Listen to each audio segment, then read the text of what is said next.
मेरा नाम जया है। मेरी बहन का नाम विजया है। हम दोनों जुड़वां हैं। वो मुझसे 2 मिनट बड़ी है। हम दोनों बहनों में बड़ा प्यार है। हम दोनों ने सोचा था कि हमारी शादी एक ही घर में हो और एक साथ हो, और नसीब से ऐसा ही हुआ। हम दोनों की शादी एक ही परिवार में हुई। रवि मेरे पति है और राहुल मेरी बहन विजया के। रवि और राहुल दोनों चचेरे भाई हैं, पर परिवार एक ही साथ रहता है। पास के घर में ही विजया रहती है। हमारे मिलने में अब कोई प्रॉब्लम नहीं थी। राहुल और रवि हमारे पतियों में भी अच्छी बॉन्डिंग है। घर सिर्फ दीवारों से अलग है। ऐसे हम कहीं भी खाना खाते थे और कहीं भी रहते थे। हम दोनों बहनों को भी ये अच्छा लगा कि चलो कोई बंदिश नहीं है। शादी के साथ होने के साथ अब हम दोनों एक साथ ही प्रेग्नेंट भी हो गई। लेकिन सच बताओ तो ये हमने नहीं सोचा था, ये बस हो गया। हम दोनों को डिलीवरी डेट भी एक ही दी है। ससुराल और मेरे घर में सभी खुश थे।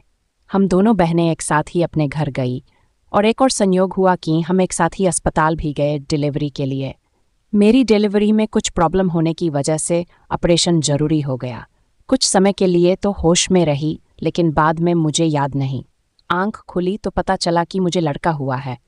फिर मैंने पूछा विजया का, तो पता चला उसे लड़की हुई है। उन दोनों का समय भी एक ही था।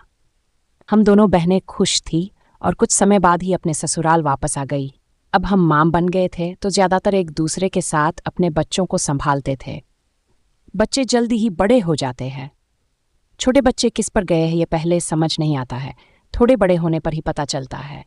लेकिन जैसे जैसे मेरा बेटा बड़ा हो रहा था, वो ना मुझ पर ना अपने पिता रवि जैसा था, बल्कि वो तो मेरी बहन के पति राहुल जैसा लगने लगा था। पहले मुझे लगा कि ये मुझे ही लग रहा है, लेकिन ऐसा बाहर वाले भी कहने लगे थे। वो मेरे साथ जाता, तब जो मिलता यही कहता ये राहुल का है। फिर मैं मना करती नहीं, ये मेरा और रवि का है। विजया की लड़की बिल्कुल विजया की तरह ही दिखती थी, लेकिन मेरा बच्चा उसके पति जैसा क्यों लगने लगा, ये बात मुझे समझ नहीं आई। मेरे पति को एक बार मैंने ऐसे ही उनसे मजाक में कहा कि ये तो राहुल जैसा लगने लगा। वो गुस्सा हो गए, कहने लगे पागल हो, ऐसे कुछ भी मत बोला करो। मेरी मजाक में कहीं बात पर वो इस तरह गुस्सा हो जाएंगे मुझे पता नहीं था, लेकिन ऐसा वो पहली बार ही हुआ है। अब मेरे मन में कई सवाल मंडराने लगे कि मेरे साथ हो क्या रहा है। मेरी बहन और बाकी सभी को मैंने कुछ नहीं कहा, लेकिन क्या सबको दिखाई नहीं पड़ रहा था?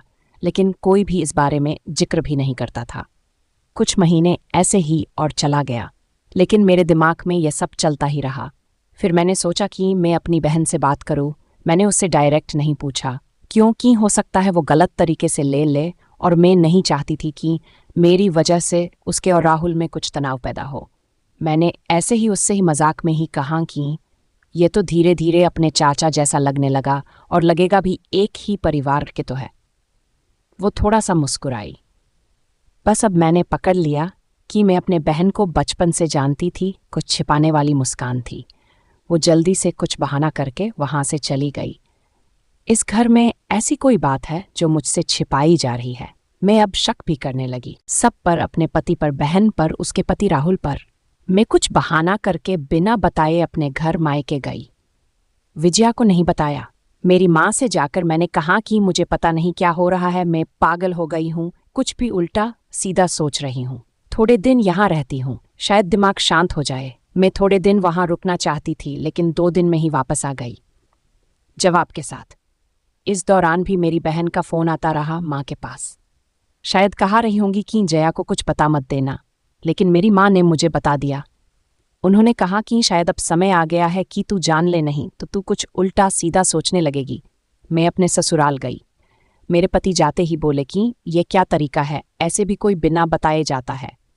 मैंने उनसे कहा चलो। उन्हें मैं विजया के यहाँ ले गई। उसका पति राहुल भी वही थी। मुझे और रवि को देखकर थोड़े आश्चर्य हुआ उनको। विजया बोलती है आज आया क्या लाई, माँ के यहाँ से बिना बताए चली गई। मैंने बोला तूने भी छिपाया कि तेरे गर्भ में जुड़वां बच्चे थे। वो सुनकर मेरी ओर देखने लगी। मैंने जाकर उसे गले लगा लिया। ये मेरी बहन है जिसने अपना एक बच्चा मेरी गोद में दे दिया। वो बोली कि मैंने सभी को मना किया था क्योंकि मैं तुझे सरप्राइज देना चाहती थी, लेकिन तेरे समय में कुछ कॉम्प्लिकेशन की वजह से तेरा बच्चा बचा नहीं, और मैं नहीं चाहती थी कि मेरी बहन आंख खोले तो उसे ये सुनना पड़े उसकी गोद सुनी हो, और वैसे भी ये मेरे पास रहें या तेरे पास क्या फ़र्क पड़ता है।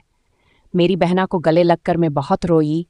उसकी जगह में होती तो शायद नहीं कर पाती, लेकिन उसका दिल तो बहुत बड़ा निकला, साथ ही उसके पति राहुल का। मेरे पति भी मुझे खुश देखना चाहते थे, इसलिए वो भी चुप रहे। ऐसा परिवार और बहन मिल जाए तो और क्या चाहिए।